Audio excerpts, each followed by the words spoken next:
Very very good afternoon class. Welcome to Suja Dureja classes. चलिए भैया, हमारा जो टॉपिक है, हमने नेशनल इनकम का खत्म कर दिया था, राइट। और आज हम शुरू कर रहे हैं with new unit, that is aggregate demand की यूनिट। ठीक है। तो हमने क्या किया था भैया जी, हमने ऑलरेडी कवर कर चुके हैं। अब आपकी ये आ रही है वीडियो आपकी 1 जुलाई को, राइट। सो यहाँ पर हमारे पास एग्रीगेट डिमांड और एग्रीगेट सप्लाई की यूनिट स्टार्ट करें, which is also important, like आपकी नेशनल इनकम। ठीक। तो एग्रीगेट डिमांड होता क्या है? ये फाइनल टोटल वैल्यू होती है फाइनल गुड्स और सर्विसेज की, जो सारे सेक्टर्स होते हैं इकोनॉमी के अंदर। 4 सेक्टर्स होते हैं: house hold, producer, government, rest of the world. तो ये सारे के सारे सेक्टर्स होते हैं हमारी इकोनॉमी के, उनके अंदर जितने भी final goods and services produce होते हैं। कब final goods and services produce, मतलब final goods and services produce हो चुकी है सारे सेक्टर्स ऑफ द इकोनॉमी के अंदर। अब सारे सेक्टर्स जो है इकोनॉमी के, वो प्लान करें कि भैया हमें इसको बाय करना है एक ऐसे लेवल ऑफ इनकम पे during a period of 1 year. तो उसकी वैल्यू हमने क्या कहा, एग्रीगेट डिमांड का। अगर अभी भी समझ आए तो फिर से बता देता हूँ मैं। ये टोटल क्या होता है, टोटल वैल्यू कह दो या टोटल एक्सपेंडिचर कह दो on the final goods and services which all the sectors of the economy are planning to buy at a given level of income during a period of 1 year, और that will be one accounting year। मतलब 1 अप्रैल को start होकर 31 मार्च को खत्म होने वाला। ठीक है। कंपोनेंट्स ऑफ एडी के अंदर बात करें तो एडी जो होता है हमारा, जस्ट अ सेकेंड बेटा, एक बात मैं आपको बताना चाहूंगा। आप बेटा सब्सक्राइब तो करते नहीं है, लाइक भी नहीं करते ना शेयर करते। सब्सक्राइब लाइक सब कुछ करिए ना, क्योंकि because I am giving my best. आपको मैं अपने नोट्स प्रोवाइड कर रहा हूँ, सब कुछ नोट से करा रहा हूँ। जो मैं अपने बच्चों को देने वाला हूँ, जो मेरे कोचिंग पे आने वाले बच्चे हैं, उनको जो मैं नोट्स दे रहा हूँ उसमें से आपको पढ़ा रहा हूँ। तो that means I am providing a best material for you, right. You तो है नहीं कि मैं उनको अलग पढ़ा रहा हूँ आपको अलग पढ़ा रहा हूँ। सेम स्टफ जा रहा है सभी के पास, सेम मटेरियल जा रहा है, कंसेप्ट क्लियरिटी जा रही है। तो why you are not subscribing? Share करो ना। कितनी वीडियोस डाली, रोज इकोनॉमिक फैक्ट्स आते हैं आपके पास। इवन पिछले महीने के अंदर, लास्ट मंथ के अंदर, मैंने कितने सारे फैक्ट्स एक ही दिन डाल दिए थे। बिकॉज बच्चे बोल हो रहे थे कि सर एक ही तरह का फॉर्मेट है, बस वो चेंज हो रहा है। तो मैंने एक ही में सारे डाल दिए थे। तो कुछ लोग करो ना, मैं भी पूरा अपना एफर्ट्स डाल रहा हूँ, तो आप भी कुछ एफर्ट्स दिखाइए ना मेरी तरफ, ताकि मेरे को भी मोटिवेशन मिले और मैं आपके लिए और बेस्ट वीडियोस ला सकूं। अब देखिए, यहाँ पे हम मैक्रो इकोनॉमिक्स को कवर कर लेंगे, कंप्लीट हो जाएगी। उसके बाद क्या मैं इंडियन इकोनॉमी बना दूंगा? अगर मेरे पास रिटर्न्स नहीं आएंगे, मेरे को नहीं पता चलेगा कि बच्चों को पसंद ही नहीं आ रही, कुछ हो ही नहीं रहा, तो मैं क्या करूंगा? नहीं कर पाऊंगा। तो आप अपना लव शेयर करिए ना मेरे साथ। ठीक है ना। चल, बैक टू द टॉपिक। तो यहाँ पर जो हमारा एडी होता है, तो एडी इज इक्वल टू में 4 चीजें आती: consumption, investment, consumption plus investment plus government. अरे यार ये क्या हो गया, एकदम हो जाता है भैया। Plus government plus X minus M, यानी रेस्ट ऑफ द वर्ल्ड। तो यहाँ पे 4 चीजें आती हैं। यहाँ पे आप देख सकते हैं C plus I plus G plus X minus M, where C is private consumption expenditure, I is investment, G government. तो यहाँ पे एग्रीगेट डिमांड 2 सेक्टर्स में क्या होता है, 2 चीजें आती है। हमने सपोज सेक्टर ऑफ इकोनॉमी पढ़ा था, जिसमें हमने पढ़ा था हाउस होल्ड सेक्टर होता है, जिससे हमारा आया कंजम्पशन, प्रोड्यूसर सेक्टर से investment, government and the rest of the world. तो 2 सेक्टर में कौन कौन आएंगे? ये 2 आएंगे। और 3 सेक्टर में कौन कौन आएगा? ये 3 आएंगे। और 4 सेक्टर में ये सारे आ जाएंगे। ठीक है। तो यहाँ पे अगर हम देखें, तो यहाँ पर हमारी इनकम थी 0, 100, 200, 300, 400, 500। कंजम्पशन था हमारा ये। कंजम्पशन ये वाला आप याद कर लो, हर जगह काम आएगा।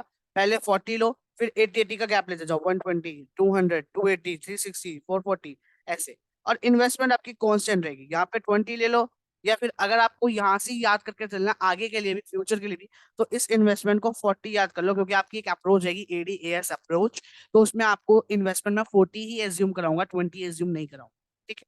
तो यहाँ पर एडी कैसे आएगा? जब हम इन दोनों को ऐड करेंगे, सी प्लस आई करेंगे, तो 40 + 20 60, ऐसे 120 + 20 140, 200, 220, सॉरी 300, 380, 460।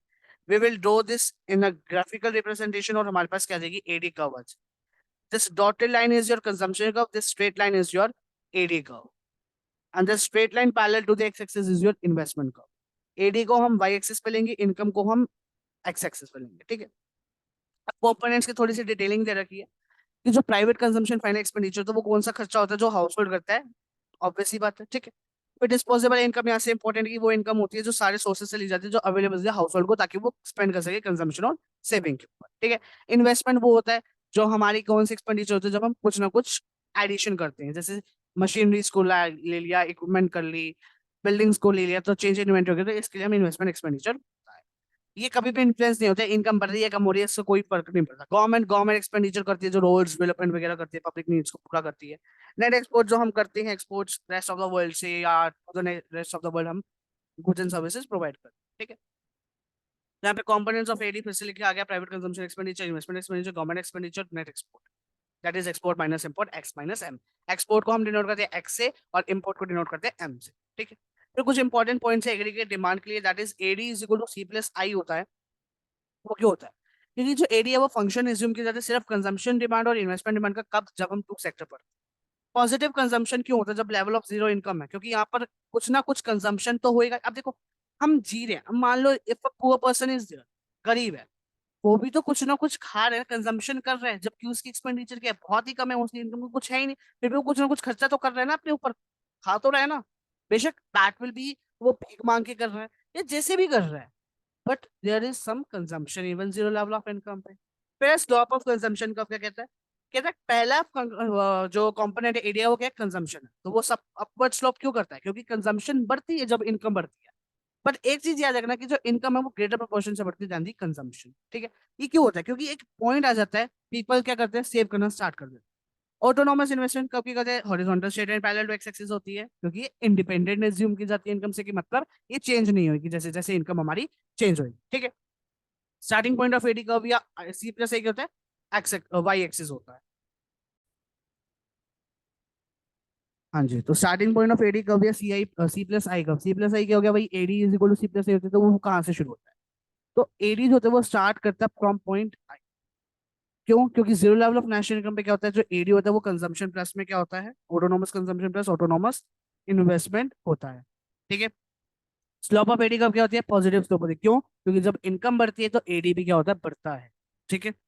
फिर है एग्रीगेट सप्लाई। क्या होता है? एग्रीगेट सप्लाई होता है मनी वैल्यू। हमने कहा एडी क्या है? Aggregate demand, total value. लेकिन एएस क्या है? Money value of final goods and services. बात समझ में आ रही है? तो money value of final goods and services जो हर एक प्रोड्यूसर क्या करता है? सप्लाई करता है गिवन पीरियड ऑफ टाइम के अंदर।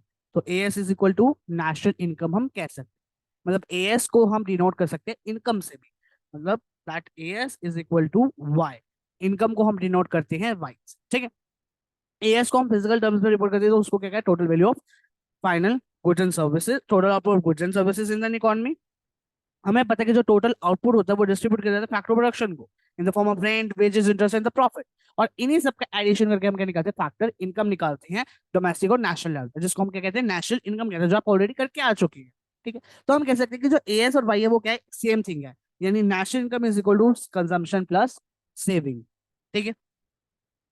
दैट इज क्योंकि एडी क्या होता है? सी प्लस एस होता है ना, तो वाई भी क्या हो सकता है? सी प्लस एस हो सकता है। और A S is equal to Y is equal to C plus S. तो इनकम गिवन है, कंजम्पशन वही वाली टेबल है। सेविंग हमारी कैसे आएगी? सेविंग कैसे आएगी जल्दी बताओ। Y is equal to C plus S होता है ना, तो करते जाओ। Y is equal to C plus S है तो इसमें से माइनस करते जाओ, -40, -100, -120, -20, ऐसे 0, 20, 40, 60, 80। फिर ए एस निकालेंगे सी प्लस एस करके, इन दोनों को ऐड करोगे क्या आ जाएगा? ए एस आ जाएगा। और अगर आप देखें तो जो ए एस है ये हमारा इनकम के इक्वल ही है, तो ये हमारी क्या है? Straight line parallel upward sloping जो है वो स्ट्रेट लाइन ए एस की कर्व जो है वो आ जाएगी। नेक्स्ट क्लास में हम करेंगे कंजम्पशन फंक्शन। अगर आपको वीडियो चलेगा तो लाइक करके चैनल सब्सक्राइब करिएगा। मिलता है आपसे तब तक के लिए bye bye. Thanks for watching this video.